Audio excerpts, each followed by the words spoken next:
আসসালামু আলাইকুম এইচএসসি 27-28 और এইচএসসির যে কোনো ব্যাচের পোলাপান আশা করি তোমরা সবাই ভালো আছো।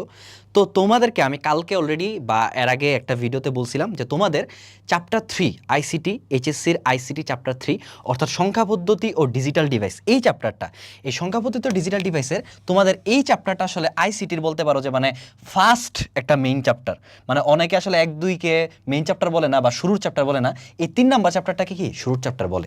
তো আমি তোমাদেরকে ওইখানে বলছিলাম যে একটা পোস্ট দিয়েছিলাম যে তোমাদের বিগিনার থেকে অ্যাডভান্স লেভেল এটা মানে কি, মূলত তুমি এত কিছু না বুঝলেও বা আমি তোমার জাস্ট নর্মালি এটা বলি যে আমি চেষ্টা করছি বা এই ক্লাসটার মেইন মোটিভটা হচ্ছে আসলে একটা ক্লাস না, এটা একটা প্লেলিস্ট যাবে পুরো আইসিটি চ্যাপ্টার 3 এর একটা প্লেলিস্ট, যেই প্লেলিস্টের মধ্যে তোমাদেরকে পুরাটা চ্যাপ্টার একদম বেসিক থেকে ডিটেলসে যতটুকু তোমাদের দরকার বা যা যা তোমাদের কনসেপ্ট দরকার প্রত্যেকটা কনসেপ্ট, মানে আইসিটি তুমি যেন জাস্ট মানে পড়ে পড়ে বোর না হও বা জাস্ট ওই যে পড়া পড়তেছো এরকম যেন না হয়, তুমি যেন প্রত্যেকটা জিনিস ফিল করে পড়তে পারো বা তুমি বুঝতে পারো যে আসলে কেন হইতেছে এরকম, কেন কোনটা কি, বা ওই যে একটা কোয়েশ্চেন যে এই জিনিসটা যে এরকম এটা কেন এরকম, বা ওই জিনিসটা যে ওইভাবেই করা যায় কেন ওইরকমভাবে করা যায় বা কেন ওইভাবে হয় জিনিসটা, এরকম কোয়েশ্চেনের অ্যান্সারগুলো যেন তোমরা পাও।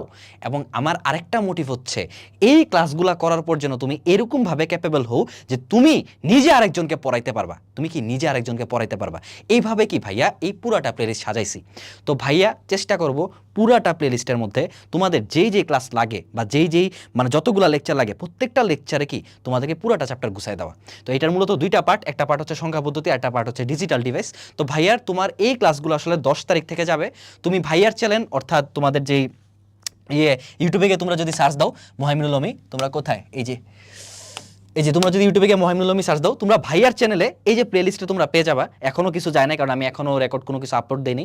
তো এই মহিমিনুল অমি চ্যানেলে অ্যান্ড আরএমএইচের চ্যানেলটা যদি আমি একটু দেখাই যে আরএমএইচের চ্যানেলে তোমরা যদি জাস্ট আরএমএইচ সার্চ দাও আরএমএইচের চ্যানেলে, এই দুইটা চ্যানেলে ঠিক আছে, এই যে আরএমএইচ এটা হচ্ছে আমাদের রেদওয়ান্স মেথড এইচএসসি যে চ্যানেলটা, এই আরএমএইচের চ্যানেলে তুমি সুন্দর মতো এই জায়গাতে শুরুতে বা প্লেলিস্টে গেলে তুমি কি আমার এই ক্লাসগুলো পেয়ে যাবা, যেটা হবে কি আইসিটি চ্যাপ্টার 3 এর ক্লাস। এবং আমি এইটুক বলতে পারি যেই বান্দা বা যেই পোলাপান এই চ্যাপ্টার 3 এর এই লেকচার বা এই প্লেলিস্টটা করবে তার আসলে বিটুপির চ্যাপ্টার 3ও করতে হবে না।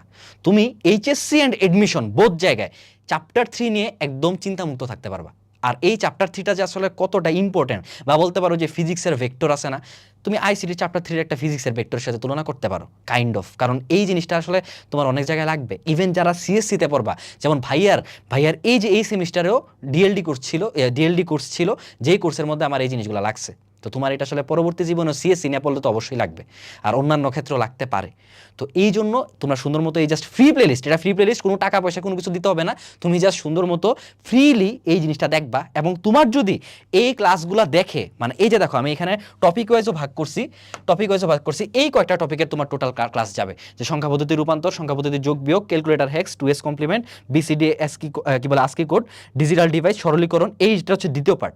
তো এই যে এখানে দেখো আমি অলরেডি 2টা ক্লাস আমার রেকর্ড নেওয়া ডান, মানে 2টা চ্যাপ্টার মানে 2টা আমি লেকচার রেকর্ড করে ফেলছি, হয়তো আজকে রাত্রে আমি আরেকটা করে ফেলতে পারি, শিওর না।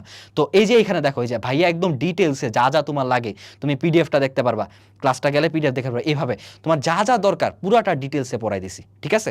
তো তুমি জাস্ট ভাইয়ার উপর ভরসা রেখে যদি ক্লাসটা করো তাহলে তুমি বুঝতে পারবা যে মানে ভাইয়া আসলে বুঝাইতে পারি কিনা বা তুমি আসলে বুঝতেছো কিনা, ঠিক আছে। তো আশা করি তোমরা সবাই বুঝতে পারবা। আমি এমনভাবে চেষ্টা করছি যেই বান্দা যেই পোলা যে কোনো মানে কোনো সময় কিচ্ছু মানে এই চ্যাপ্টার ধরেও নাই বা পারে নাই, তারাও যেন চ্যাপ্টারটা দেখার পরে ওই ফিল করে করে পড়তে পারে, ঠিক আছে। তো এই হচ্ছে ক্লাস। তোমরা ইনশাল্লাহ একটা করে লেকচার তোমরা 10 তারিখ থেকে, ঠিক আছে, 10 জুন তোমরা 10 জুন বা 10 তারিখ থেকে তোমরা 10 জুন থেকে প্রতিনিয়ত সুন্দর মতো তুমি কি পেয়ে যাবা, ঠিক আছে। 10 জুন থেকে 20 জুনের আন্ডারে 20 জুনের মধ্যে, ঠিক আছে, 20 জুনের মধ্যে এই পুরাটা চ্যাপ্টার ভাইয়া পড়াই দিব, ঠিক আছে। তো যারা ইবিআই এর কোর্স ব্যাপার বলতেছি না যে ভাইয়া ইবিআই কোর্স কবে থেকে শুরু হবে, আইসিটি কোর্স কবে থেকে শুরু হবে, তারাও সুন্দর মতো এই লেকচারগুলো যদি করো তোমার ইবিআই এর চ্যাপ্টার 3 অলরেডি মনে করো পড়া হয়ে যাবে। কারণ ভাইয়া এরকমভাবেই তোমাদেরকে কি চেষ্টা করছি পড়ানোর, যেন প্রত্যেকটা মানুষই এই কোর্সটা মানে এই প্লেলিস্টটা করার পরে উপকৃত হয়। আর লাস্ট একটা জিনিস, তোমরা চাইলে সুন্দর মতো আমাদের যে ইবিআই কোর্সটা আছে ওইটার মধ্যে এনরোল হতে পারো, এবং তোমাদের জন্য কিন্তু আমাদের রেদওয়ান্স মেথডে অলরেডি আলাদা করে আইসিটি কোর্স আইসা পড়ছে। তো তোমরা চাইলে আলাদা আইসিটি কোর্সটাও কি এনরোল করতে পারবা। তো এখন সুন্দর মতো তুমি জাস্ট যদি এই কোর্সেসে যাও এইচএসসি 28-এ যাও, তুমি এইচএসসি 28-এর পোলা হইতে পারো। কালে বারবার পোলা বলতেছি কেন, মানে পোলা পান, ঠিক আছে। আবার মেয়েরা মনে করে না যে তোমাদেরকে আন্ডার এস্টিমেট করতেছি, তোমরা সবাই তো আমার কি জানের টুকরা আমার স্টুডেন্ট, যাই হোক। আচ্ছা বেশি আবার একটু ঢং করে ফেলাইছি। তো এইচএসসি 28-এ গেছো, দেন নিচে নামলে এই যে আইসিটি বিটুপি, ঠিক আছে, আইসিটি বিটুপি। এখান থেকে তুমি কি সুন্দর মতো এখন আপাতত 1200 টাকায় কি সুন্দর মতো জাস্ট আইসিটিটা কি এনরোল করতে পারবা, যদি তোমার মনে হয় যে শুধু আইসিটি তোমার করা লাগবে বা করতে চাও, ঠিক আছে। তো ক্লাসে দেখা হবে, আর এই ক্লাসটা করে ভাইয়াকে রিভিউ দিও যে ভাইয়ার ক্লাসটা কেমন হয়েছে। এবং তুমি এটাও ভাবতে পারো এই ক্লাসটা করেই, মানে এই প্লে লিস্টটা করে তুমি ডিসিশন নিও যে আসলেই কি আদৌ ভাইয়ার কাছে এইচএসসিতে পড়বা নাকি পড়বা না, ঠিক আছে। তো আল্লাহ হাফেজ, আসসালামু আলাইকুম, সবাই ভালো থাকো, ভাইয়ের জন্য দোয়া করো।